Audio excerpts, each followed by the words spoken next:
기도하겠습니다. 아버지 하나님, 오늘 또 새해 첫 주 또 수요 모임을 시작하게 하시니 감사드립니다. 저희 여수하늘교회 작년 한 해 동안 주님의 은혜 가운데서 지켜주셔서 여기까지 이끌게 하여 주시는 은혜에 감사드리며, 이제 또 새로운 새해가 밝았사오니 우리가 주님의 말씀을 통하여 우리의 믿음을 새롭게 함으로 더욱더 굳건해진 믿음을 가지고 우리의 맡겨진 사명들을 감당해 갈 수 있는 여수하늘교회 되게 해 주시옵소서. 우리 수요 모임을 통해서 여수하늘교회 모든 성도들이 더 자주 모이게 힘쓰게 하여 주셨고, 그를 통하여 우리 삶 가운데서 깊은 교제가 있게 하시고, 또 말씀을 읽음을 통해서 하나님께서 우리에게 주시는 말씀을 통해서 주시는 그런 은혜의 말씀들을 가지고 우리 세상을 이기는 삶을 살아갈 수 있는 저희들 되게 허락하여 주시옵소서. 우리 또 말씀을 읽기 전에 또 어떤 말씀의 그 강조점과 그런 부분들을 함께 창세기 말씀의 개요를 함께 살펴보기 원합니다. 가르친 말씀을 전하는 자에게 은혜의 말씀을 증거할 수 있도록 주님께서 복 주시고, 또 그 말씀을 받는 모든 성도들에게 하나님의 말씀의 초점들을 잘 알게 하여 주셔서 그 말씀을 은혜를 받고 그 말씀대로 살아갈 수 있는 저희들 되게 허락하여 주시옵소서. 오늘 모든 일정을 주님께 부탁드리며 이 모든 말씀 우리 주 예수 그리스도의 이름으로 기도드립니다. 아멘.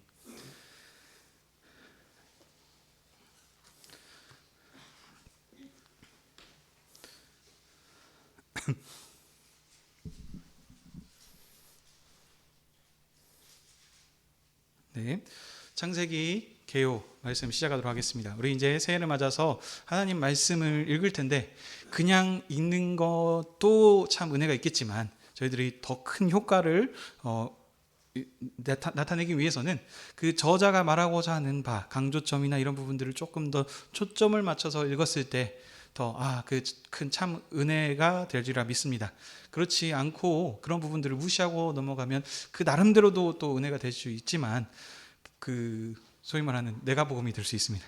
본인 스스로가 스스로에게 말하는 어떤 하나님께서 말하고자 하는 그런 부분들을 좀 벗어나서 깨닫게 될 수 있는 부분들이 있기 때문에 이 오늘 또 그래서 한번 창세기 전체 내용들을 한번 간략하게 살펴본 후에 우리 다음 주부터 또 창세기 말씀을 한 번씩 쭉 좀 읽어보고 하면 좋겠습니다. 네. 먼저 창세기 개요를 보시면 저자는 모세입니다.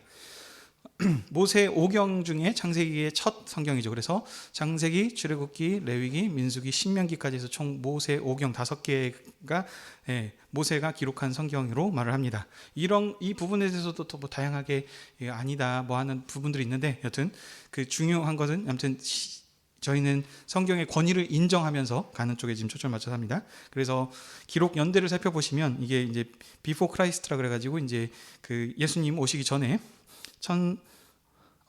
숫자가 하나 들어갔네요. 1446년에서 1406년도, 그러니까 약 한 3500년 전에 기록된 말씀이라고 이렇게 보여집니다. 그래서 이 성경을 그러면 누구한테 기록했는가? 항상 저희들이 초점을 맞춰야 되는 게, 지금 현재 우리 창세기, 우리가 이 창세기 말씀을 읽고 있지만 1차적인 수신자는 우리가 아니죠. 그때 당시에 어떤 사람들한테 주어졌는지를 파악을 하는 게 중요합니다. 그래서 그때 보시게 되면 그 애굽에서 출애굽하여서 이제 시내산에 지금 와가지고 거기서 하나님과 언약을 맺어서 이제 하나님 나라 백성으로 살게 되었다고 하는 이스라엘을 대상으로 이 창세기 말씀 모세 오경이 쓰여졌다는 사실을 기억하셔야 됩니다. 이 목적이, 그러니까 왜냐하면 이 목적을 잘 잊어버리면, 기록 수신자에게 주었던 사항들을 무시해버리면 저자가 말하고자 하니까, 그러니까 왜 창세기를 기록을 해서 그 사람들에게 주었는지 그 부분과 이렇게 민첩한 연관들이 있는데 그것들을 놓치게 되기 때문에 이 부분들을 항상 확인을 하셔야 됩니다. 자, 그래서 그러면 이제 그럼 이 지금 출애굽한 이스라엘 백성들한테 왜 이 창세기를 말씀해 주셨나요? 이제 뒤에서 더 자세하게 설명드리겠지만 간략하게 먼저 보시면, 자, 창세기 말씀을 통해서 이스라엘 백성들에게 그 너희들의 조상, 하나님께서 어떻게 인류를 구원하시기 위해서 세상을 어떻게 만드셨고, 그래서 그 약속의 말씀이 어떻게 너희들 조상이었던 아브라함, 이삭, 야곱 이렇게 통해 가지고 하는 그 말씀들이 어떻게 지금 전해지게 돼서 우리 그 말씀대로 이 지금 너희들이 이 말씀들을 이 상속받은 언약에 상속받은 자들이다라는 사실들을 알려주기 위해서 어떻게 보면 지금 이 창세기 말씀이 기록되었습니다. 이 부분은 이제 마지막 부분에서 좀 더 자세히 살펴보도록 하겠습니다. 자, 그래서 이 창세기 말씀은 지금 기록 배경된 이 상황들을 보시게 되면요. 그 위치들은 메소포타미아라고 하는 지역, 거기 이제 문명이 시작됐다 그러죠. 거기에서 이제 그 갈대아 우르라고 하는 곳에서, 그래서 이제 원래 에덴 동산도 거기에 그 강이 있었다 그러지 않습니까? 거기에서 있었었고, 그다음에 이제 아브라함을 거기서 갈대아 우르에서 부르셔서 가나안 땅으로 인도해 계시는 그런 지금 배경 가운데서 지금 이 창세기 말씀이 쓰여져 있습니다. 자, 그럼 밑에 먼저 보시게 되면요, 기록 모세 오경에 대해서 좀 더 설명하고 있습니다. 이것은 이제 하나님 나라의 기초 토대를 놓습니다. 그래서 여러 번 여러분들께 말씀드렸다시피 항상 구약을 대표하는 사람 하면은 모세입니다. 모세의 율법과 그리고 그 선지자들이 말한, 그래서 이 모세가 기록한 이 오경 율법이 하나님 나라의 기초가 되고 토대가 됩니다. 그래서 그것이 이제 시내산에서 언약을 맺음으로 시작이 되었는데, 그 보면은 이제 체결한 언약에 대해서 자세하게 기록하는 것이 이제 출애굽기와 레위기입니다. 근데 이제 이게 지금 기본 바탕의 틀이 되는 것입니다. 이 배경 안에서 또 창세기를 살펴보셔야 된다는 말씀입니다. 그러니까 순서상으로는 창세기가 가장 처음에 나왔긴 했지만 이 오경과 같이 창세기가 기록되어 있기 때문에 이 출애굽기에서 레위기와 출애굽기에서 주셨던 그 율법, 그 이스라엘 백성들이 가지고 있었던 그 토대 아래서 창세기 말씀을 보시는 것이 정확하게 창세기가 말하고자 하는 바를 깨닫는 방법입니다. 그래서 이런 배경들을 지금 적어 놓은 겁니다. 괜찮으시죠? 예. 설교 말씀이 아니기 때문에 소통하면서 편하게 잘 들으시면 되겠습니다. 네. 자, 창세기는 그래서 보시게 되면 이제 1장부터 50장까지 되어 있습니다. 근데 이제 이 창세기는 족보입니다. 족보. 그래서 이제 우리 주일학교 우리 하승이 하은이 설교할 때도 보면 이제 여러 가지 얘기들을 말씀했었었는데 그 부분과 연결이 됩니다. 이 족보 톨레도트라고 하는 것으로 기록이 되어 있습니다. 그래서 그 시작하기 전에 그 구분, 그러니까 구조 파악을 하는 게 중요하거든요. 그래서 서론, 본론, 결론 이런 부분들을 했을 때 이런 구조에서 저자가 어떻게 지금 설명들을 하려구나라는 것들을 우리가 일반적인 책을 볼 때도, 논문을 볼 때도 그런 구조를 우리가 항상 보듯이 우리 성경 창세기 말씀도 볼 때 그런 구조를 파악하는 게 중요합니다. 그래서 구조를 그러면 다양하게 파악하는 방법이 있을 텐데 창세기는 구조 파악이 쉽습니다. 왜냐하면 천지창조의 족보이니라, 아담의 계보이니라, 노아의 족보이니라 하면서 딱딱딱 이미 시작하기 전에 그 말씀들을 거기에서 이렇게 얘기를 해주면서 시작을 합니다. 그래서 그것들을 잘 살펴보면 총 10개의 족보로 되어 있습니다. 그래서 근데 그렇게 보시면 지금 저는 총 11개를 넣어드렸습니다. 그래서 보시면 먼저 천지창조의 족보 위에 보시면 이제 서원이라고 해가지고 창세기 1장 1절부터 2장 3절까지를 하나 따로 뺐고요. 거기는 그 족보라고 하는 표현들이 안 나옵니다. 그래서 하나의 어떻게 보면은 서론 같은 개념으로 이게 하나가 들어가 있고, 그 다음에 이제 2장 4절부터 해서 4장 26절까지가 이제 천지창조의 족보는 이러하니라, 계략은 이러하니라, 이런 식으로 이게 시작들을 합니다. 그래서 이 톨레도트라고 하는 것들이 나옵니다. 그래서 한국 번역된 성경에서 보시게 되면은 계보라고 하기도 하고 족보라고 하기도 하는데, 그 원문에 보시게 되면 톨레도트라고 하는 단어로 동일한 단어를 사용하고 있습니다.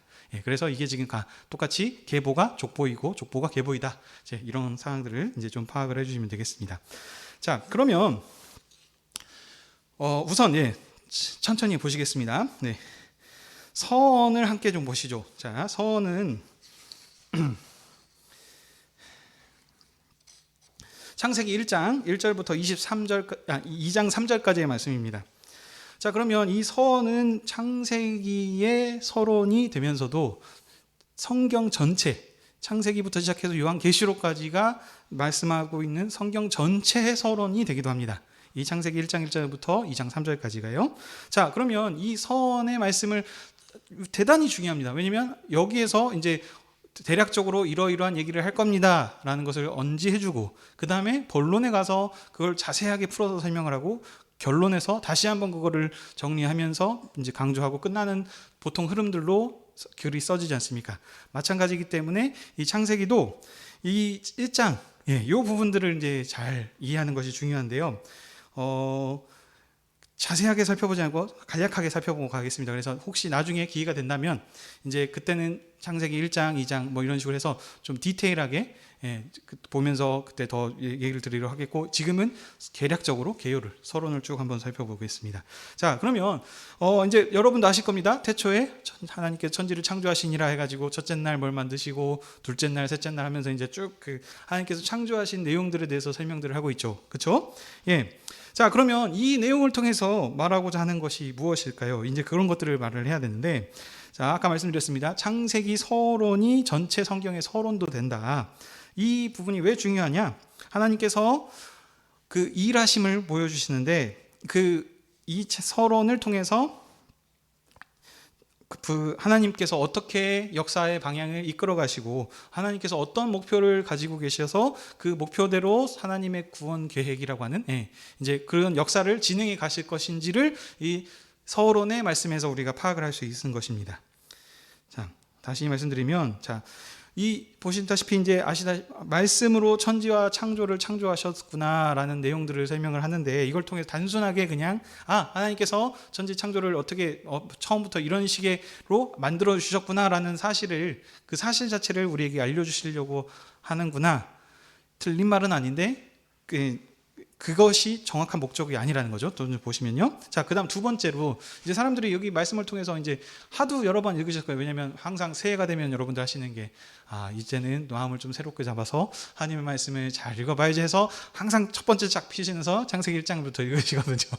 그래서 읽다가 오는데 그러다 보니까 이 내용들은 꼭 기독교인이 아닌 다른 비기독교인들도 많이 들어보셨던 말씀들일 거고, 그래서 그냥 성경에서 관심 있으신 분들은 가장 많이 보는 책이 여기 창세기 말씀이기 때문에 이제 이 내용들을 잘 아실 텐데, 우리가 저자가 말하고자 하는, 그러니까 지금 아까 처음에 말씀드렸던 왜 이 창세기 말씀을 누구한테 말씀하시는가라는 이 배경을 지나치고 봐버리면 바로 우리한테 대입을 하기 때문에 우리는 어떻게 생각합니까?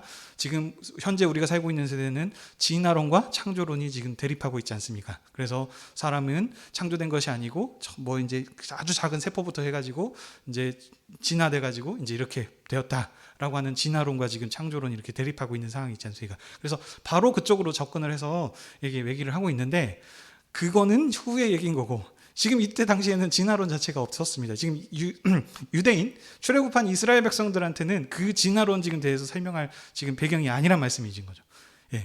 이해가 되시죠? 그래서 지금 그렇게 바로 들어가시면 안 되고 하나님께서 시작하신 역사가 어떤 방향으로 가게 하실 것인지 그 부분들을 지금 설명하고 있다는 것을 좀 보시면 되겠습니다. 자, 그래서 이 흐름에서 저기 창세기 말씀을 이제 1장을 보시면 하나님께서 각종 동물과 생물들을 지으시죠. 그래서 이제 첫째 날과 셋째 날에서 이제 그 바탕을 만드시고 넷째 날부터 여섯째 날에 거기 이제 그 바탕을 이제 생명으로 가득 채우시게 하시는데 채우시고 나서 그냥 끝이 아닙니다. 그들에게 하나님께서 말씀하신 게 있으시죠. 복을 주십니다. 그래서 이 복 주심이 하나님께서 세상을 창조하신 목표와 관련이 있습니다. 하나님께서 복을 주셨기 때문에 당연히 그 복이 무엇이에요? 번성하고 이 땅에 충만하라. 이 내용이거든요. 그래서 그 복 주심이 뭐냐? 생명의 세계가 하나님께서 만드셨던 생명의 세계가 번성하고 번성하여서 땅에 생명으로 가득 차게 하는 것이 하나님께서 이 세상을 만드신 창조의 목적이자 방향이 되는 것입니다. 그래서 이걸 이제 좀 쉽게 더 얘기하면요.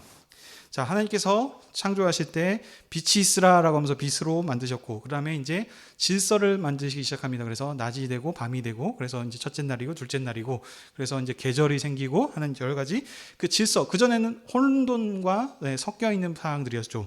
거기에서 하나님께서 질서를 하나씩 세우시기 시작하신 거고, 세 번째가 그래서 생명이 가득 찬 세상을 만드신 세상입니다.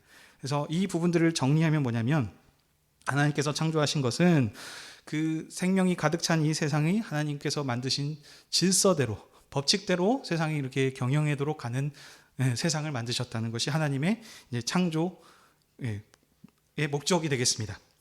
자, 그 다음에 근데 그게 끝이 하지 않습니까? 보다시피 이제 사람을 만드셔서 이 사람한테 이 경영, 하나님께서 세상을 질서대로 운영을 하시는 이 일들을 하나님께서 직접 하시는 게 아니고 대리자를 통해서 이 사람에게 이 일들을 경영하도록 맡기셨다는 겁니다. 그래서 사람이 이 세상을 경영하도록 하셨다. 하나님 대신해서. 그렇죠? 왕이 직접 일하는 경우는 없습니다. 왕은 항상 거기에서도 보시면 직접 나서서 일하시지 않고 항상 천사를 통해서 대리자를 아니면 저기 여기는 이제 안 나오지만 성령님을 통해서 일하신다든지 아니면 이제 아담과 같은 어떤 누군가의 대리자를 세우셔서 그들을 통해서 일을 하셨습니다. 이와 같이 지금 여기서도 그러니까 왕이신 하나님께서 세상을 창조하셨을 때 직접 통치하시는 게 아니고 자신의 형상대로 지음받은 사람을 통해서 세상을 다스리도록 하셨다. 이 일을 맡겨진 이 사람이 그래서 이제 특별한 사람이다. 그 다음에 그게 끝이 아니죠. 일곱째 날에 나오는 그냥 여섯째 날로 완성을 하셨는데 일곱째 날에 뒤에 붙으면서 해서 그때 안식하셨다. 이 안식이 그냥 안식이 아니고 하나님과 함께하는 친교의 교제를 뜻한다고 여러 번 말씀드렸습니다. 그래서 이렇게 하나님께서 만드신 이 세상이 참 아름답게 이렇게 이 일들을 하나님께서 처음 만드신 세상이었다라는 것을 얘기하는 게 창세기 서원의 말씀입니다. 이 흐름에서 이제 2장의 이제 천지창조의 족보가 시작입니다. 2장 4절에서부터. 자, 거기에서 보시게 되면은 이제 천지창조의 대략은 이러하니라라고 하면서 다시 이제 얘기하는데 아까 분명히 천지창조에 대해서 얘기했는데도 불구하고 또 한 번 설명을 하고 있습니다. 이거는 뭐냐면 사람 중심으로 다시 한번 천지창조를 기록합니다. 그래서 여기서 이때부터 족보가 시작이 됐는데요. 이 족보의 특징을 간략하게 한번 살펴보겠습니다. 그러니까 족보라는 것은 지금 위에 누가 있느냐, 그래서 누가 누구를 낳고 누가 낳고 하고 하는 그 차례들의 어떤 계보를 쭉 적어놓은 책이 족보가 아닙니까? 그래서 이 창세기에서 말하는 족보, 계보도 이런 특징을 가지고 있습니다. 그래서 뭐냐면 그 뿌리가 누구인가, 시작의 점이 누구인가, 여기서는 이제 이스라엘한테는 조상이 누구인가라는 것이 되겠고요. 그 다음에 이제 보시게 되면은 족보의 이름들이 붙어 있습니다. 천지창조의 족보, 아담의 족보, 노아의 족보라고 하는 이 아담이라고 하는 족보에 대해서라는 걸 알 수 있겠죠. 그 타이틀을 통해서. 그렇지만 여기 보시게 되면 천지창조의 족보라고 하면은 그 타이틀이 달려 있는 것을 많이 얘기하기보다는 그 상속자, 그 후임자가 누구인가라는 부분들에 대해서 계속 설명들을 합니다. 자, 예를 들어 보겠습니다. 아담의 계보가 이제 5장 1절부터 6장 8절까지 나오는데요. 거기서 보면은 아담이 그래서 어떤 일들을 했는지에 대해서 아담의 얘기를 기록하는 것이 아니고 아담의 후손들에 대해서 얘기하는 것이 아담의 계보의 특징입니다. 마찬가지로 노아의 족보라고 했으면 노아가 했던 일을 기록하긴 하지만 노아의 후손들의 얘기들이 더 많이 나오는 것이 그 계보 족보의 특징입니다.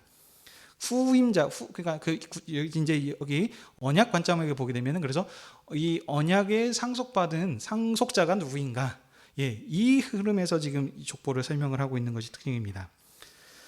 자, 그 다음 두 번째 족보의 특징이 뭐냐면요. 자, 족보라는 걸 보면은 아까 첫 번째 서원에서 말씀드렸습니다. 하나님께서 세상을 창조하셨죠. 그래서 그들에게 복을 주셨는데 어떤 복을 주셨다고요? 생육하고 번성하여 이 땅에 충만하라. 번성하는 족보의 특징은 번성입니다. 하나님께서 말씀하셨던 대로 그 번성해서 이 세상에 이제 가득하게 어떻게 보면은 번성하고 번성해서 수가 많아지게 하는 것이 이 족보를 통해서 얘기하고자 하는 두 번째 특징이 되겠습니다. 첫 번째는 언약의 상속자. 자, 후손들이 누구인가?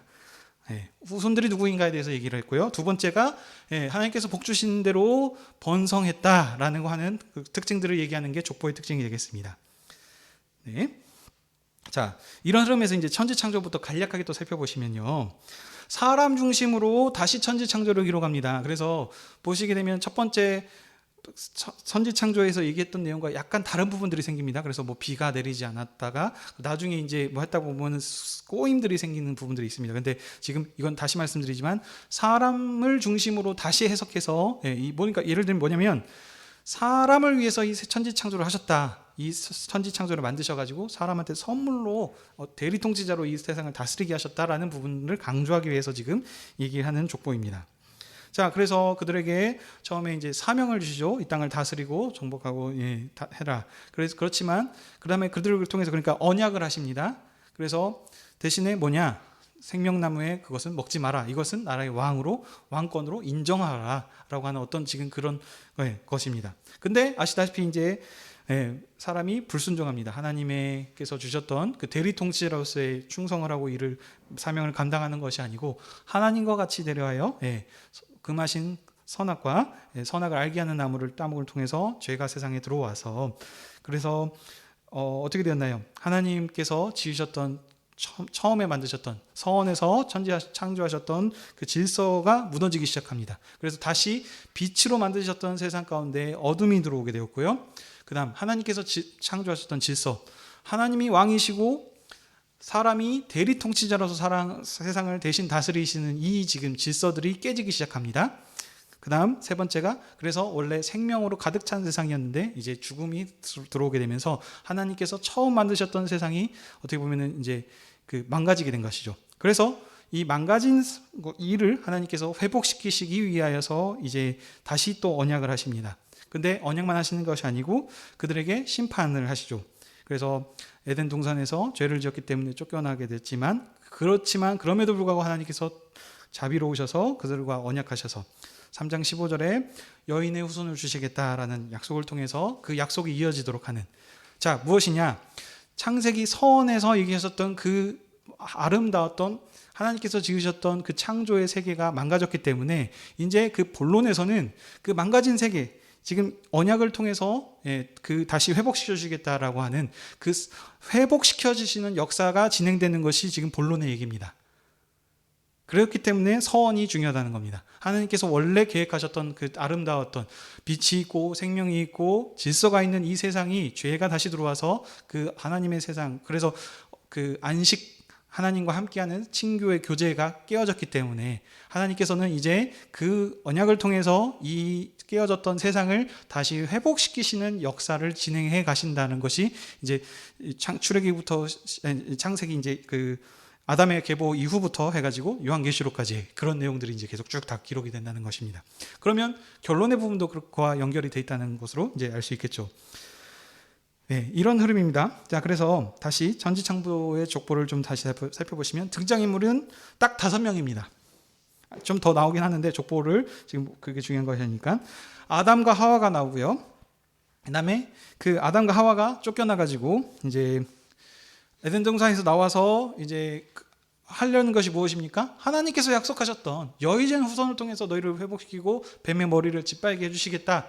그 약속을 믿고 이제 소망하면서 자녀들을 낳았겠죠. 그렇죠. 네, 그래서 지금 자녀를 낳을 때마다 이렇게 생각해야 돼요. 이제 우리는 해석된 지금 신약 백성으로 살고 있기 때문에 여기서 지금 말하는 여인의 후손이 예수님을 말씀하시는 거겠구나. 우리는 알고 있지만 지금 이 말씀 자체가 아니면 지금 이 언약을 했었을 때 받았던 지금 아담 당시에는 예수님의 예자가 나온 사람이 없어요. 그렇기 때문에 예수님이라는 사실들을 전혀 모르고 있습니다. 예, 그래서 이 사실들을 그래서 지금 이 말씀을 받는 사람들의 상황과 이걸 쓰여졌을 때 그 기록 대상자가들이 누구인가의 상황에서 성경을 먼저 한번 보고 그 다음에 우리를 적용을 해야 된다는 겁니다. 자, 그렇기 때문에 예수님이 우리는 그러니까 지금 보시면 이 말씀을 받고 나서 몇천 년이 흐른 뒤에 오셨을 거 아닙니까? 우리는 알고 있어요. 근데 아담은 몰랐겠죠. 그러니까 몇천 년 뒤에 오실 거니까 그냥 언제든 이루어지겠지? 라면서 그냥 사는 게 아니고 첫째를 낳고 둘째를 낳고 셋째를 낳을 때마다 이 얘가 하나님께서 말씀하신 여인의 후손인가? 약속의 상속자인가? 라는 소망을 가지면서 항상 지금 자녀를 낳을 거랍니다. 그래서 그 이름을 지을 때 이름들을 보시면 어떤 지금 특징을 가지고 있는지 잘 나타납니다. 자, 그런데 지금 보시면 가인과 아벨이 태어났죠. 근데 이 가인과 아벨을 통해서 아시다시피 이제 첫 번째 살인 사건이 일어납니다. 그래서 가인이 아벨을 죽였습니다. 그래서 거기에 보시게 되면은 가인의 족보가 나옵니다. 가인이 어떻게 이제 쫓겨나서 어떤 누구를 낳고 하는 그 가인의 족보가 나오게 되고요. 근데 거기 보게 되면 라멕 7대손에 대해서 아주 그냥 그 하나님을 말씀을 거역했던 그 예.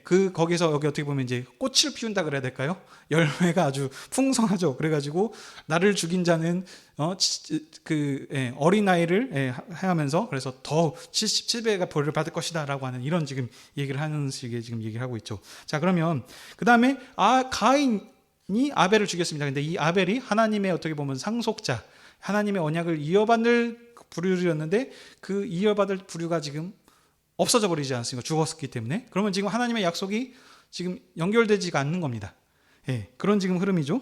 근데 하나님께서 아벨 대신 셋을 중을 통해 가지고 그 언약이 이어져 갈 수 있도록. 그래서 여기서는 지금 뭐냐면 족보를 통해서 얘기한 이 족보는 뭐냐면 인류의 두 계보의 시작에 대해서 지금 얘기를 하는 겁니다. 가인의 계열, 아벨의 계열. 여기서 좀 더 얘기하면 셋의 계열이겠죠. 자, 그러면서 끝에 마지막 족보의 결론이 뭐냐면 여호와의 이름을 불렀더라. 비로소 셋의 때에서 하나님을 찾는 사람들의 그 하나님의 언약을 상속받은 사람들이 이어져 갈 수 있도록 하고 이 천지창조의 계보가 끝나는 것입니다. 네. 여기까지 괜찮으시죠? 그 다음 이제 보시면 이제 5장 1절부터는 이제 또 새로운 족보가 시작됐다는 것을 딱 얘기하면서 시작하죠. 네, 아담의 계보다 하면서 이제 아담의 족보가 나옵니다. 여기서는 아담에 보시면 아담의 얘기는 자세히 나온 게 없다 그랬습니다. 후손들이 누구인가에 대해서 얘기합니다. 아담의 계보는. 그래서 아담부터 노아까지 총 10대 손이 나옵니다. 그래서 여기 아담이 몇 살 때 누가를 낳고 누가 또 누구를 낳고 하는 이 계속 낳고 나오거든요. 자, 이 족보를 통해서 얘기하는 건 뭘 것일까요? 번성함입니다. 번성함. 하나님께서 은혜를 주셔서 죄에도 불구하고 아까 말씀드렸죠. 족보는 계속 얘기를 하는 것이 무엇이냐? 누가 낳고를 낳고 하는 것이 하나님께서 복 주신 그 창조하신 목적대로 번성하여서 이 세상에서 이렇게 지금 퍼져나가게 됐다라는 것을 지금 얘기하는 족보라는 겁니다. 이런 것들을 그러니까 이제 이 족보의 이런 지금 상황 배경들을 모르고 성경을 그냥 읽게 되면은 이제 아까 말씀드렸다시피 이제 5장 1절에 와가지고 이제 누가 누구를 낳고 이런 얘기 나오면 이제 지루하죠. 그래서 이 지금 아담이 누구를 낳은 것이 내 조상도 아닌데 이게 나랑 무슨 상관이 있느냐 하면서 이제 성경을 읽으려고 하는 의지가 거기서부터 팍 꺾입니다. 그렇죠? 예. 그러면 이 지금 이런 흐름들을 알고 성경을 보셔야 이게 진짜 하나님의 약속의 말씀이시구나. 하나님께서 약속을 이루시기 위해서 어떻게 신실하게 지금 하나도 그 허틈이 없이 쭉 지금까지 약속을 이어오셨구나라는 것을 우리가 깨달을 수 있다는 겁니다. 이게 아니면 그쵸? 왜 이렇게 자세하게 썼을까요? 그냥 이러면 되잖아요. long time ago. 그러니까 아주 먼 옛날 이렇게 하나님께서 일들을 하셨다라고 하면 되는데 여기 보게 되면은 누가 몇 살에 누구를 낳고 와가지고 하는 그 나이까지 정확하게 다 기록을 하고 있거든요. 그러면 이제 생각을 해봐야죠. 이게 어차피 오래된 얘기니까 좀 그럴싸하게 그냥 뭐 이렇게 포장을 해가지고 아주 제대로 지금 얘기를 하는 것일 건가? 그런 것도 있을 수 있겠지만 지금 이 성경의 기록 목적을 보시면 정확하게 하나님께서 흐트림 없이 이 성경의 언약 역사를 이루기 위해서 이렇게 일하셨다. 이 부분들을 보셔야 되는 거죠. 자, 그렇게 되면 아까 또 보셨다시피 후손들이 많이 있을 겁니다. 근데 거기 보면은 다 기록하지 않고 그 흐름의 한 족보만 하잖아요. 이게 지금 아시다시피 첫째, 둘째, 셋째 아들이 있으면 첫째 아들이 또 둘째, 셋째를 낳았을 거고 그 아들들도 둘째, 셋째 막 이렇게 하다 보면은 어마어마하게 가지치기가 돼가지고 엄청난 많은 사람들이 다 기록이 돼야 될 텐데 여기 보시면 그런 사람들이 다 기록되지 않거든요. 선별해서 한 지금 흐름만 기록하고 있다는 것입니다. 그러니까 분명한 목적을 가지고 있다. 이 목적이 무엇이냐? 언약의 상속자가 누구인가? 이 흐름에서 지금 그러니까 이 상속받은 흐름들을 얘기하기 위해서 지금 이 족보를 지금 기록하고 있다는 사실들을 기억해야 됩니다. 자, 그래서 다시 이제 아담의 족보를 보겠습니다. 두 번째 족보인데요. 이제 노아까지 나오게 됩니다. 그래서 대홍수 심판 전까지 이 족보가 기록이 됩니다. 그래서 셋의 계열이죠. 여기서 보시면 아까 라멕, 그 가인의 계열들이 이제 나오지 않습니다. 그때는 이제 그 대적하고 있는 하나님과의 어떤 그 부류들을 거기서 언급하고 끝났고 여기서 이제부터 이제 상속자 기준 중심으로 기록을 해내는 겁니다. 그래서 셋의 계열 누구죠? 그들은 여호와의 이름을 불렀던 자들입니다. 그 자들이 어떻게 누구를 낳았는가? 자, 아까 가인의 7대 손 라멕 때는 죄가 아주 번영해가지고 아주 열매가 컸다 그랬죠. 근데 여기서 아담의 계보에서 보시게 되면 또 7대 손이 또 나옵니다. 거기가 에노스 때는 보게 되면 이 사람은 바로 그냥 하늘로 구원받아 버려요. 그러니까 지금 대비되고 있다는 그 특징들이 있습니다. 라멕 때 그때는 그 성을 쌓고 해가지고 자기 이름을 내고 이렇게 했지만 이때는 하나님께서 에노스를 그냥 슉 올려가고 계시는 지금 대비되는 이 부분들을 지금 설명하고 있다는 겁니다. 그래서 10대 손이 누구냐? 노아입니다. 노아. 근데 지금 이 노아 때 6장 1절에 보게 되면은 이제 하나님의 사람들이 하면서 해가지고 죄가 세상에 관영했다라고 하는 죄의 관영, 죄가 세상에 가득하게 됐다라는 지금 이 부분들을 지금 얘기하고 있거든요. 그럼 이 족보를 통해서 얘기하려고자 하는 부분이 무엇이냐? 세 계열들이 뭐 하는 사람들이었습니까?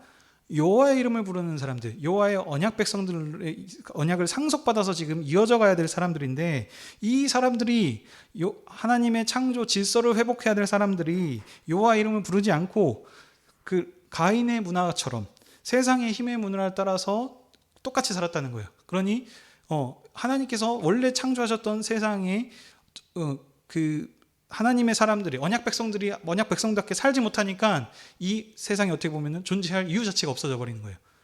그렇기 때문에 하나님께서 홍수로 이들을 심판하시겠다라는 지금 이 흐름인 겁니다. 그렇지만 언약의 상속자인 10대 손 노아죠. 노아를 하나님께서 은혜를 주셔서 의인인 이를 통해서 또 언약을 이어져 갈 수 있도록 하는 것이 아담의 계보로 이렇게 해서 지금 마무리가 됩니다. 자, 이제 세 번째 족보 6장 9절부터는 이제 또 새로운 또 족보가 시작된다라고 하면서 타이틀을 또 알려주고 있죠. 노아의 족보니라라고 하면서 나옵니다. 6장 9절부터 9장 29절까지가 나오는데, 자, 여기에서 등장인물들은 총 8명입니다. 노아와 그의 아내, 그 다음에 그의 노아의 아들 3명이 있었죠. 셈, 함, 야벳, 이 세 아들들과 그리고 그의 며느리들, 그래서 총 8명이 나옵니다. 그래서 여기는 뭐냐면 이제 아시다시피 홍수 심판 내용들이 나옵니다. 그래서 죄로 관영된 하나님의 백성들이 하나님의 이름을 부르면서 살아야 되는데, 그 사람들이 지금 그렇게 살지 못함을 통하니까 어떻게 보면 하나님께서 처음 만드셨던 그 창조의 세계가 존재할 이유 자체가 사라져버린 거예요. 그래서 이 부패한 세상을 하나님께서 물로 심판하시겠다. 근데 이 심판으로, 그러니까 옛 세계를 끝내시는 겁니다. 그렇지만 그냥 끝내는 것이 아니고, 이제 물이라고 하는 것은 구약에서 보면은 정결케 하는 의식이었습니다. 그래서 심판과 새롭게 하심, 깨끗게 하심. 그래서 옛 시대를 어떻게 보면은 끝내시고 노아의 언약 백성으로 삼으셔서 그들을 통해서 다시 하나님 나라가 시작될 수 있도록, 그래서 그 부정했던 세계를 물로 심판하셔서 깨끗게 하시고, 그래서 새롭게 하심으로 다시 언약이 이어져 갈 수 있도록 하는 은혜의 족보가 노아의 족보라고 보시면 되겠습니다. 자, 하나님께서 지으셨던 세계가 생명으로 가득 차야 되는 세상인데 홍수로 해가지고 다 죽어버리면 의미가 없어지죠. 그렇기 때문에 노아를 통해서 방주를 만들도록 하셔서 생명을 보존케 하시도록 하는 그 은혜를 주셨다는 겁니다. 생명이 없어져 버리면 소용이 없습니다.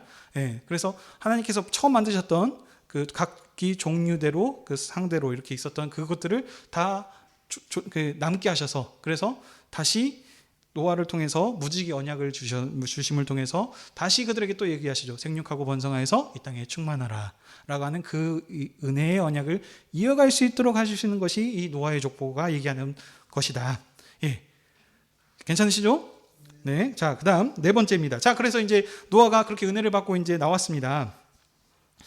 그래서 이제 10장 1절에 보시게 되면 이제 또 족보 이름이 나옵니다. 노아의 아들 셈, 함, 야벳의 족보다라고 하면서 이 세 아들들의 족보들이 이제 나오게 됩니다.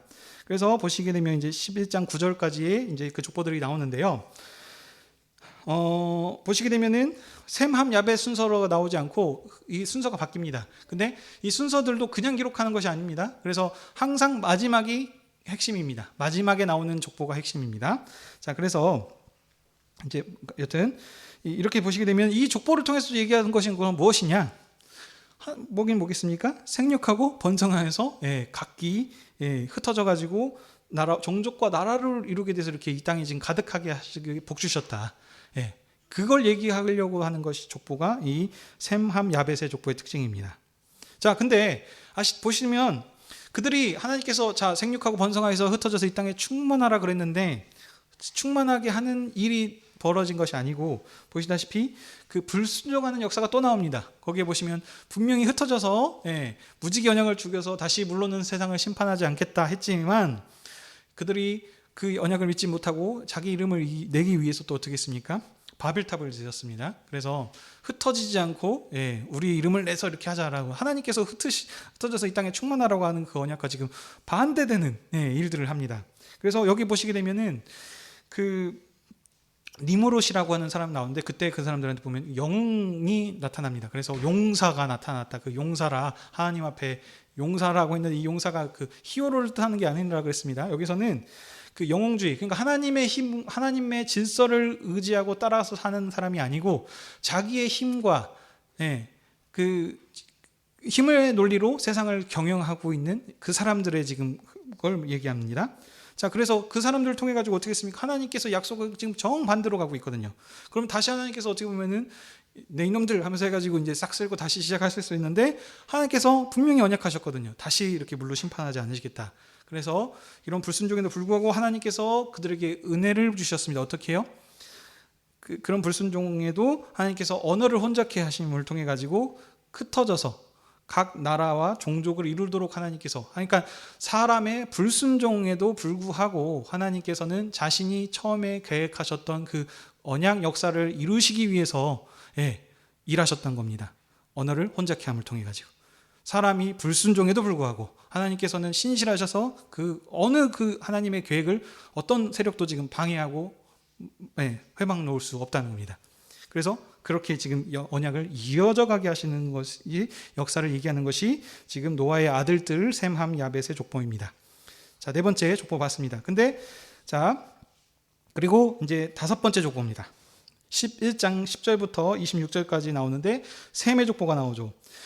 셈이 원래 순서대로 하면은 셈이 첫 번째로 기록이 될 텐데 마지막에 기록이 됐다 그랬습니다. 보면은 이 마지막이 언약의 상속자입니다. 그래서 셈이 언약의 상속자라는 사실을 우리가 이 지금 기록된 순서를 통해서도 알 수가 있는 겁니다.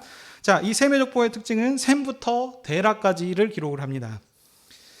그래서 홍수 이후에 하나님께서 이제 번성하라 그랬는데 그 이제 언약의 상속자인 셈이 어떻게 이제 흩어져서 데라까지 이르게 됐는지 지금 그 흐름을 설명하는 것이 이제 셈의 족보입니다. 그래서 이 족보는 또 특징이 또 뭘까요? 다 누가 누구를 낳고 번성했다라고 하는 이 번성하는 특징을 가지고 있습니다. 자, 그래서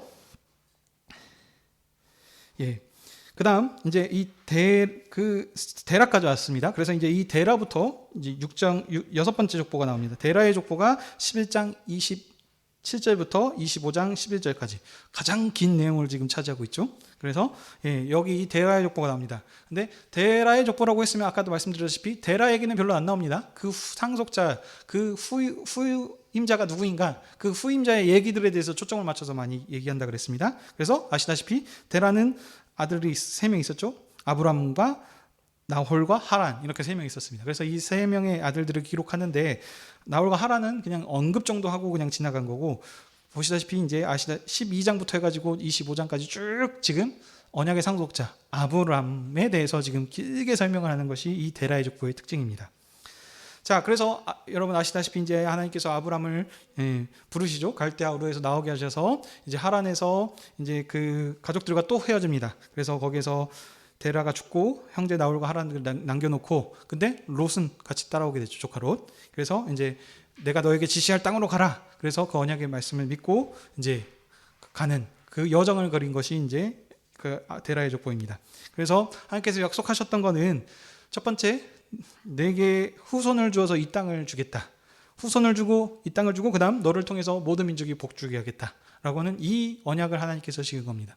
주셨습니다. 그래서 이제 이 언약을 위해서, 그래서 아브라함이 이제 우리 주일학교에서 설교를 계속해서 했던 부분들인데, 가는 곳곳마다 단을 쌓고 하나님께 예배를 드리죠. 그래서 제사를 드려서 여호와의 이름을 불렀습니다. 왜냐? 언약의 상속자이기 때문에. 그래서 아브라함은 이 약속의 말씀대로 가는 곳곳마다, 그래서 믿음으로 행하는 부분들이 나옵니다. 뭐 부족한 부분들이 있었지만 하나님께서 그를 의롭다 칭하신 그 의는 뭐냐면 그 믿음을 따라서 행했다라는 것을 지금 얘기하는 겁니다.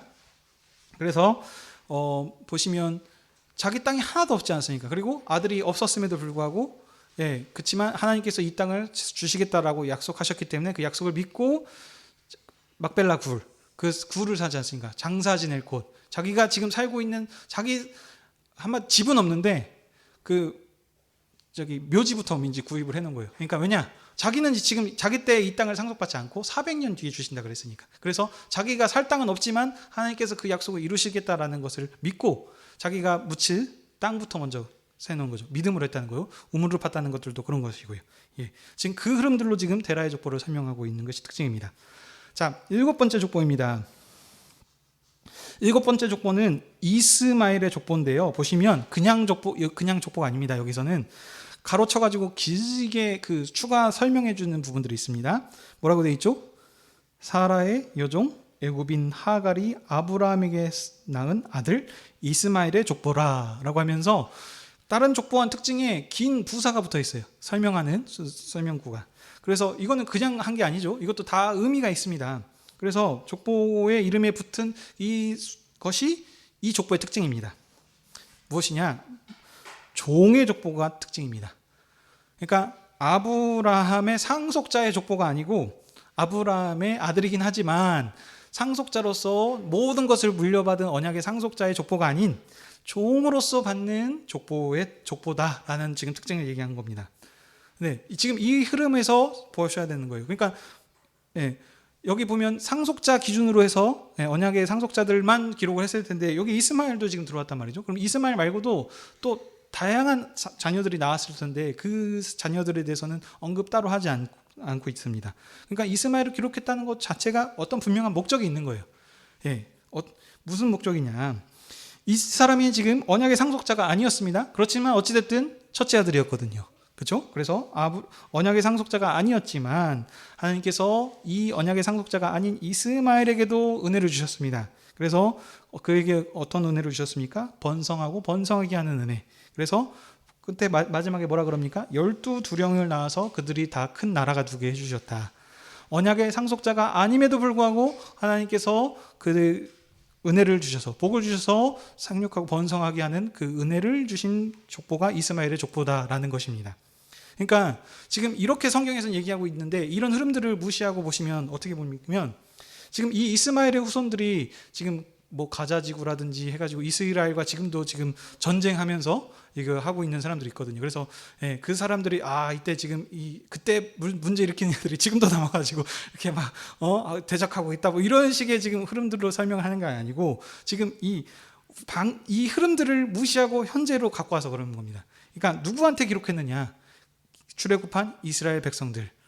근데 지금 이걸 왜 얘기하고 있겠습니까?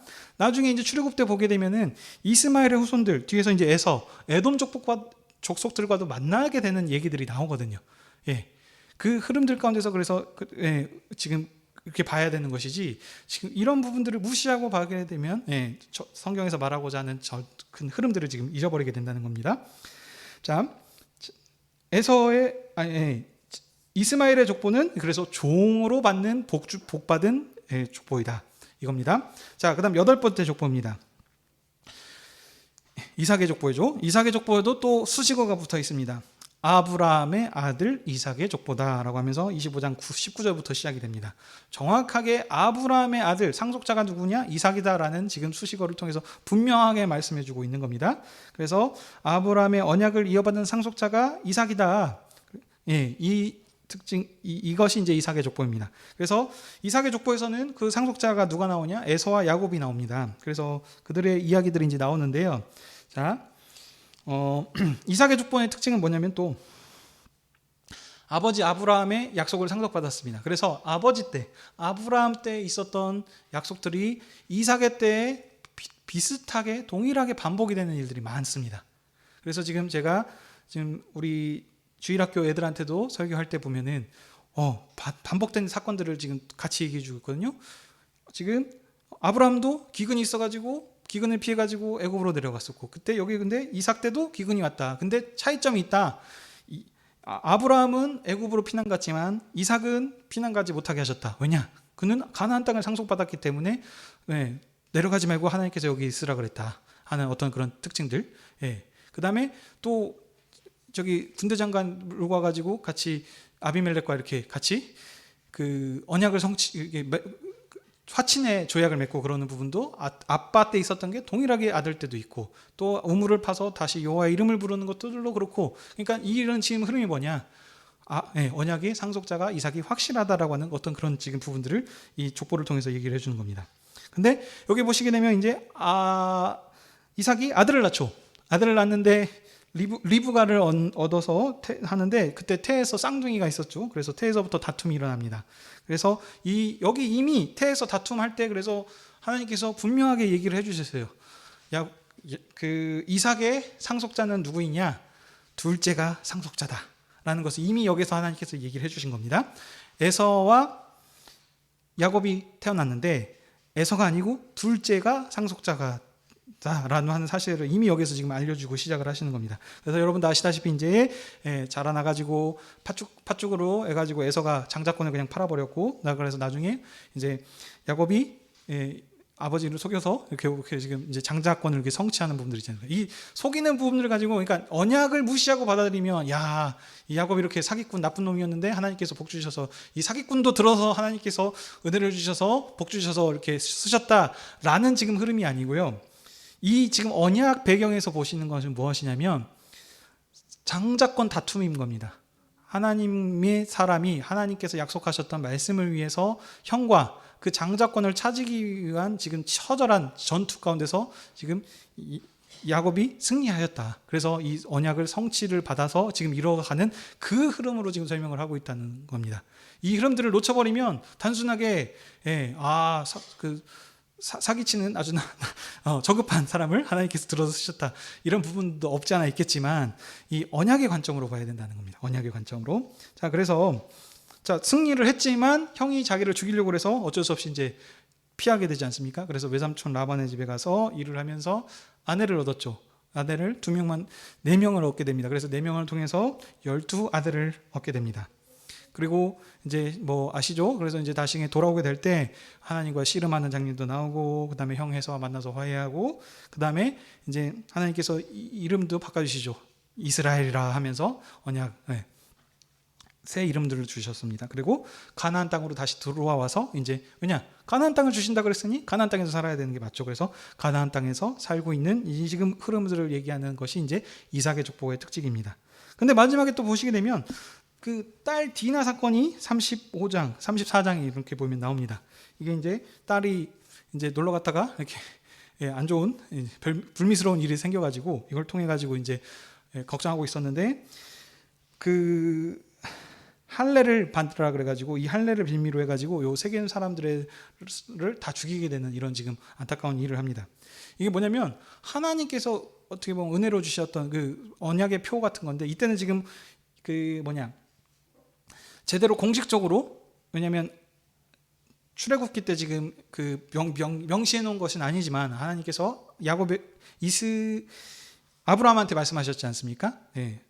난지 8일 만에 할례를 행해라. 그래서 이것이 나의 언약의 증표다라고 하는 이 언약의 증표의 사건을 가지고 세상 사람들한테 이상하게 지금 해가지고 사람들을 죽였거든요. 이거 어떻게 보면은 이것은 있을 수 없는 일이죠. 그래서 어떻게 보면 죽어 마땅해야 될 부분인데, 어떻게 보면 지금 이 일로 해가지고 지금 이 세겜 사람들만 이때 사는 것이 아니고 지금 이방인이지 않습니까? 떠돌이 사람들에서 야곱의 지금 이쪽이 다 죽을 수 있는 어떤 위협에 처한 상황들입니다.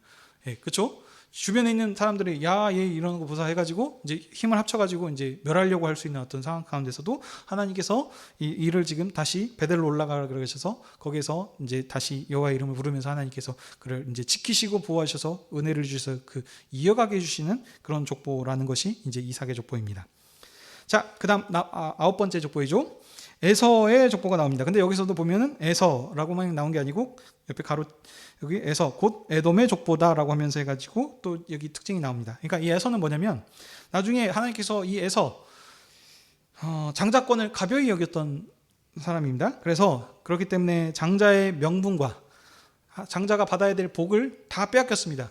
보시게 되면 지금과 같이 현재는 그러니까 n분의 1 해가지고 첫째, 둘째, 셋째 똑같이 20%씩이든지 30%씩이든지 이렇게 했었지만 이 구약 당시는 다릅니다. 장자가 모르겠어요 정확하게. 근데 아무튼 80% 이상 다 가져가고 나머지는 그 둘째, 셋째들은 조금씩밖에 받아가는 복이 없습니다. 여기서도 보면 그러니까 이 장자의 복이 어마어마하게 큰 은혜라는 사실인데 지금 이 예서는 이거를 지금 가볍게 여겼던 것입니다. 그래서 장자의 명분과 복을 다 빼앗겨서 아우인 야곱을 섬겨야 되는 상황입니다. 그렇지만 여전히 하나님께서 그를 사랑해 주셔서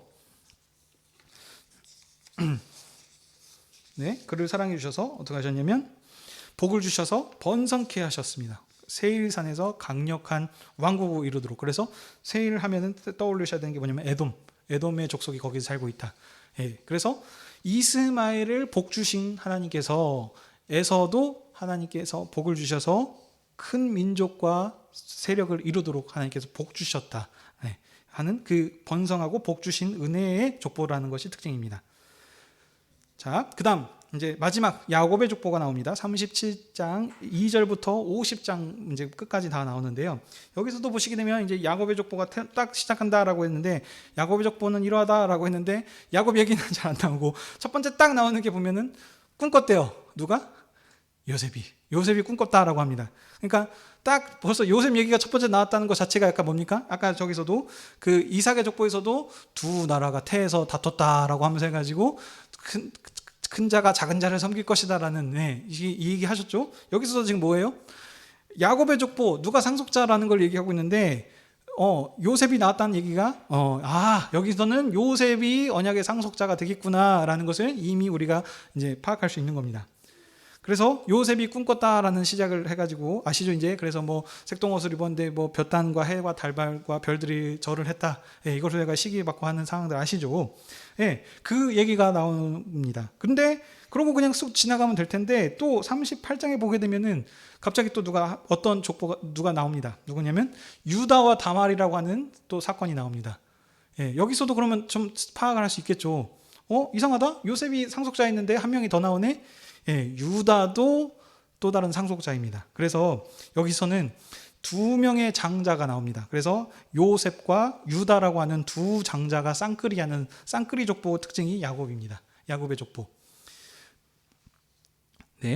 그래서 이 유다가 왜 아시죠? 그래서 다말이 우리 마태복음에서 예수님의 족보 보셨을 때도 거기에서 나왔던 이방 여인이죠. 그래서 그 시아버지와 관계를 통해 가지고 아들을 낳게 하는. 근데 이게 그냥 된 게 아니었습니다. 왜냐하면 유다가 지파에서 거기 이제 나중에 50장에 49장에 야곱이 마지막에 아들들을 축복합니다. 그때 거기서 그 유다 지파한테 규가 유다를 떠나지 않을 것이다. 규라는 것은 왕의 지팡이를 뜻합니다. 그래서 왕의 것이 거기서 나올 것이다라는 이미 언약 이렇게 다 예언이 되어 있습니다.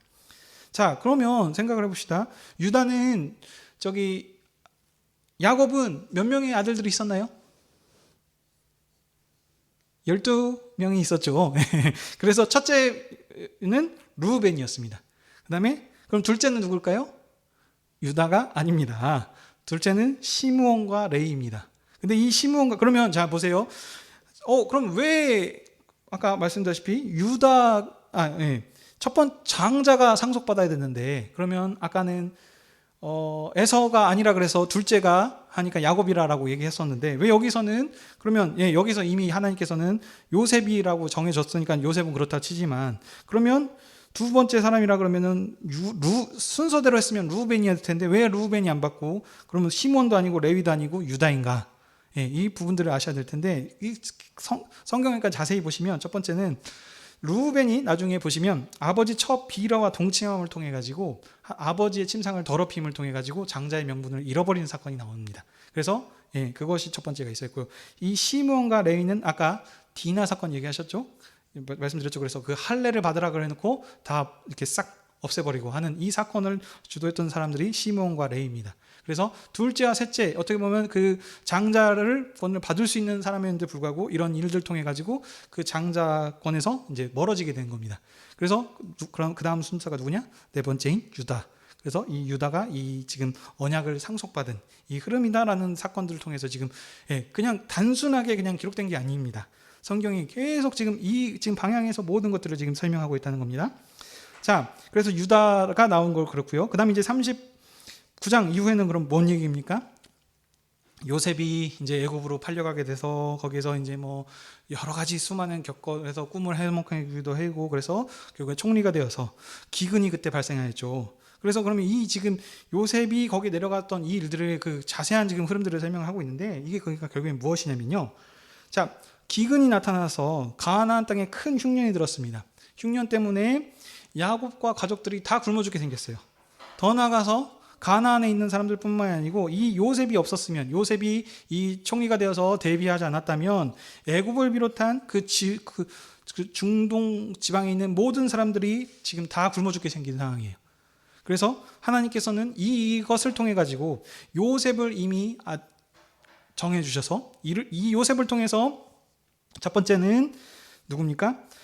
가나안 땅에 있는 야곱의 가족들을 살려주셔서 생명을 보존케 하시고, 두 번째 이 요셉을 통해서 이제 애굽과 거기 중동 지방에 있는, 그러니까 어떻게 보면은 그때 당시에는 온 세상을 지침하는 어떤 그런 지금 상징적인 겁니다. 누구를 통해서? 요셉을 통해서. 요셉을 구원자로 세우셔서 여기를 구원하게 하시는 이 일을 하나님께서 계획하시고 이를 이루셨다. 이것을 지금 설명하고 있다는 겁니다. 근데 이것이 그래서 지금 어떻게 됩니까? 요셉 때문에 야곱의 가족들이 전부 다 애굽으로 내려가죠. 근데 이 내려가는 것이 결국에는 뭐였습니까? 하나님께서 아브라함에게 하셨던 언약의 성취입니다. 400년 동안 종이 되어서 섬길 것이다 라고 하는 이 일을 위해서 하나님께서 그러니까 지금 모든 역사 경영을 하나님께서 약속을 이루시기 위해서 지금 어떻게 지금 계획하시고 철저하게 이루어져 가게 하시는가, 이것을 지금 설명하는 것이 이 야곱의 족보의 특징이다라는 겁니다. 자, 그래서 이제 거기에서 편한 노후를 맞이하죠. 그러면 이제 죽기 전에 야곱이 그 아들들을 축복을 합니다. 거기서 이제 각 지파별로 이렇게 특징들을 하는데요. 이 요셉이 장자라고 있는데 왜 장자이냐? 이 큰 일을 했기 때문에 장자인 것도 있습니다. 근데 왜 또 그래서 그러면 이 요셉이 그러면 장자의 이유가 무엇이냐? 두 지파 몫을 받습니다. 왜냐면 자 보십시오. 12지파죠. 그래서 각 지파별로 하나씩 이렇게 나중에 분깃을 받아가지고 가나안 땅에 그 유업을 상속을 받습니다. 근데 보시게 되면은 여기 레위는 빠지거든요. 12지파 중에 레위가 빠집니다. 그러면 11지파죠. 왜냐하면 레위는 하나님께서 그를 불러주셔서 따로 구별하셔서 그는 하나님의 성전을 봉사하는 사람들로 세웠기 때문에 기업이 없습니다. 그래서 땅을 주지 않았고요. 그래서 그들은 기업이 없는 사람들이기 때문에 11지파거든요. 근데 어떻게 12지파가 되었습니까? 그러면 요셉 지파라고 지파 중에 없습니다. 그렇죠? 유다 지파, 시몬 지파, 레위 지파, 루벤 지파 있는데 요셉 지파라고 들어보셨나요? 안 들어보셨죠? 그럼 어떻게 되는 겁니까? 요셉의 두 아들이 있습니다. 그렇죠? 이제 나중에 성경 보시면 에브라임과 므낫세가 있습니다. 이 두 사람이 그러니까 아버지의 반열로 이름을 올려요. 그래서 이 두 아들들이 두 지파 몫을 받습니다. 그러니까 장자예요. 무슨 말씀인지 아시겠죠? 자, 원래는 요셉도 한 지파만 받아야 되는데 요셉의 이름으로 올라가지 않고 에브라임 지파, 므낫세 지파라고 해가지고 아들들이 자기 아버지의 향렬로 올라와서 그 한 지파 한 지파씩 몫을 받기 때문에 두 지파를 받습니다. 그래서 장자인 겁니다. 왜냐? 이 지금 구원하는 이 큰 일을 지금 행했기 때문에. 근데 여기는 그렇지만 왜 그러면 유다가 또 그것이냐? 나중에 왕이 거기서 나오는 유다의 후손으로 다윗의 후손으로 오시는 왕의 규가 거기서 나오기 때문에 쌍끌이 지파라고 하는 특징들이 그렇게 있는 것입니다. 자, 대충 흐름들이 좀 이제 잡히시나요? 그러시군요. 네.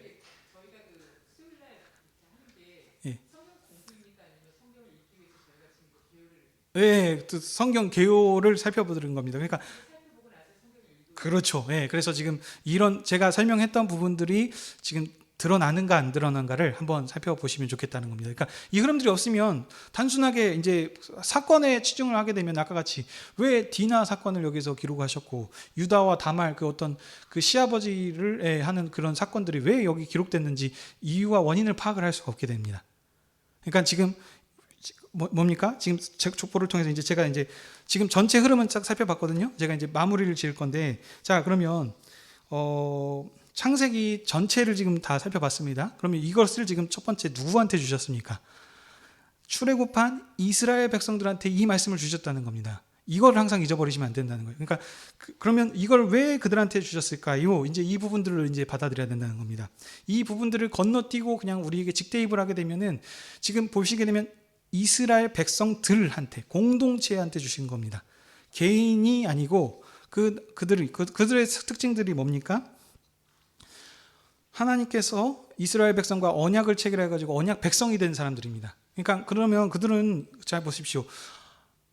하나님 지금 조상 때부터 해가지고 대대로 그 하나님의 말씀들을 배웠겠죠. 그래서 말씀들을 잘 알고 있었던 사람들이고, 그래서 그들은 지금 뭘 기다리고 있냐면 메시아, 그들을 구원해 줄 사람들. 왜냐하면 지금 400년 뒤에 돌아서 이 땅을 주시겠다라고 하는 부분들을 알고 있었기 때문에 지금 그 하는 사람들, 그러니까 하나님께서 어떻게 보면 천지 창조하셨던 것도 알 수도 있을 것이고 다 알고 있음에도 불구하고, 그러면 굳이 설명할 필요 없는데 왜 지금 이 내용들을 지금 그 출애굽한 이스라엘 백성들한테 주셨을까요? 라고 한번 이제 연결을 시켜서 설명을 이제 해보셔야 된다는 겁니다. 뭐냐? 너희들이 이 지금 하나님께서, 그러니까 천지 창조를 하셨던 하나님이 엘로힘의 하나님이시거든요. 근데 지금 전능의 하나님께서 나중에 그 원문을 보시게 되면은 엘로힘의 하나님이라고 얘기를 하다가 나중에 여호와 하나님으로 이름을 바뀌게 됩니다. 그러니까 이 너희를 인도해 주셨던 이 여호와 하나님께서 온 천지 우주 만물을 지으신 분이시고, 이 하나님께서 지금 원래 만드셨던 세상, 창조의 세상, 빛이 있고 생명이 있고 이 아름다운 세상을 하나님께서 지으셨는데 그 약속이 지금 없어진 것을 성취하시기 위하여서 너희 조상인 아브라함을 택하셨고, 그래서 이삭, 야곱을 통해서 이 언약이 너희들한테 지금 주어졌다. 너희들이 이 언약을 받은 상속자들이다.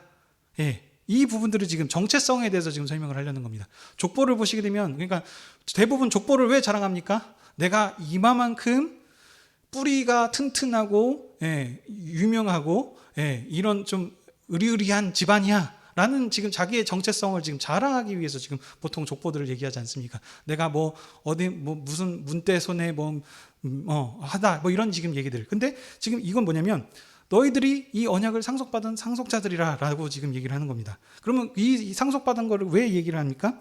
그러니 너희들 지금 하나님께서 원래 계획하셨던 그 창조의 세계, 그 지금 무너져서 죄가 들어와서 지금 흩어진 것들을 가나안 땅에 들어가서 그 땅을 상속 정령하기 위해서 두려워하지 마라. 너희들이 약하고 작지만 지금 신의 산에서 그랬을 때 지금 많은 대적들이 지금 있지 않습니까? 그래서 언약의 땅에 들어가지 않았어요. 들어가기 위해서 지금 많은 지금 역경과 고난을 나가야 됐는데 이 천지를 창조하신 하나님께서, 이 언약을 위해서 지금까지 일하신 하나님께서 너희들과 함께 하셨다. 그래서 이 언약을 이어가게 하실 거니 흔들리지 말고 이 언약의 막셈을 기억하면서 이 하나님 나라 주셨던 것도 무엇입니까? 가나안 땅을 차지하고 거기에서 하나님 나라를 이뤄서 하나님께서 약속하셨던 구원, 하나님께서 원래 계획하셨던 그 창조의 세계를 회복하고 이것을 완성하라 라고 지금 그들을 정체성을 얘기하면서 그들을 독려하기 위해서 이 창세기 말씀을 그들한테 주셨다는 겁니다. 이 흐름에서 창세기를 보셔야 정확하게 보는 겁니다. 자, 그러면 여기까지만 하겠습니다. 자, 근데 그러면 그거는 이스라엘 백성들한테 주신 거고, 그러면 현재 우리는 어떻게 그거를 받아들여야 되는 겁니까? 그러니까 지금 우리 족보도 아니에요. 한시 집안의 족보도 아니고요. 문시 집안의 족보도 아닙니다. 이스라엘들의 유대인들의 족보인데 이것과 그럼 우리와는 어떻게 연결이 되느냐? 이스라엘 백성들은 하나님의 말씀대로 순종해서 그 하나님 나라를 그 가나안 땅에서 이루어야 되는데 그들도 불순종해서 그 언약을 이루지 못했다. 그래서 그들은 실패하였다. 그래서 그 실패했지만 이제 그러면 누구가 상속자들인가?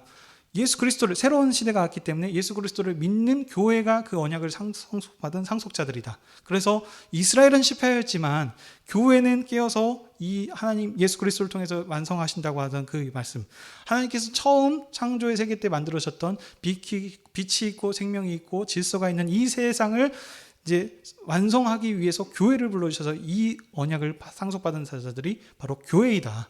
그러니 우리가 이 말씀을 받았사오니 어떡합니까? 요한계시록을 통해서 교회를 통해서 이룬다고 하셨던, 그래서 새하늘과 새 땅, 그래서 생명수가 넘치는 그 하나님 새로운 나라를 이루는 것을 우리에게 이 일들을 하셨으니 이것을 완주해 가라라고 하는, 이렇게 우리가 적용을 해야 창세기 말씀을 보고 정확하게 성경을 이해한다는 것입니다.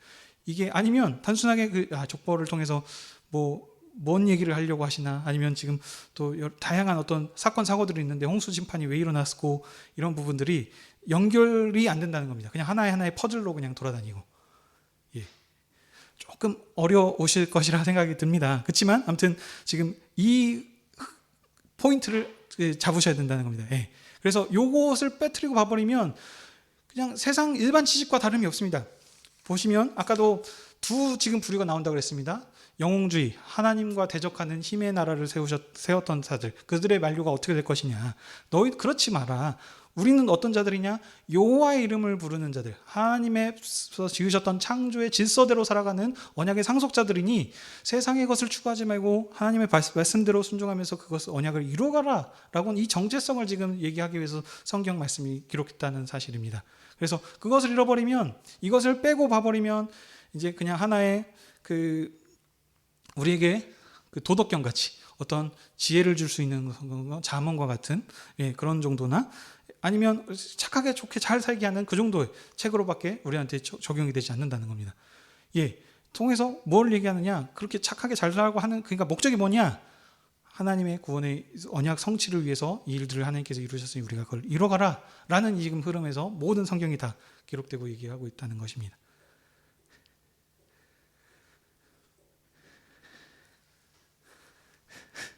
네, 여기까지입니다.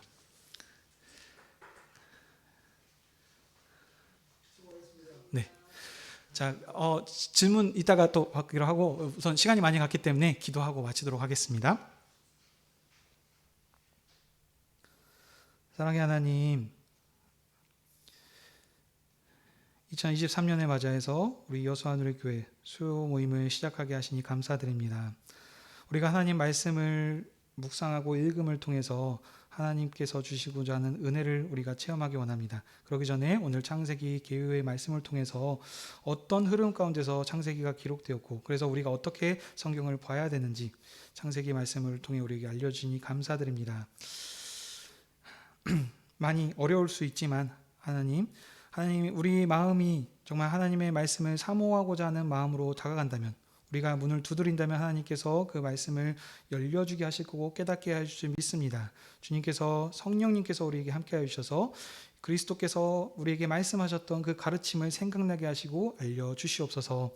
그래서 우리가 이 말씀을 그냥 단순하게 도덕적으로 우리가 착하게 살아야 된다라는 것으로 받아들이는 것이 아니고, 우리가 정체성이 누구인가, 교회를 통해서 하나님께서 이루고자 하는 그 하나님의 언약을 위해서 얼마만큼 신실하게 일하셨는지 그 은혜를 우리에게 깨닫게 하여 주셔서 우리가 그 언약을 성취하기 위해 전심을 다해 표대를 향해 달려나갈 수 있는 여수 하늘의 교회 될 수 있도록 은총을 베풀어 주시옵소서.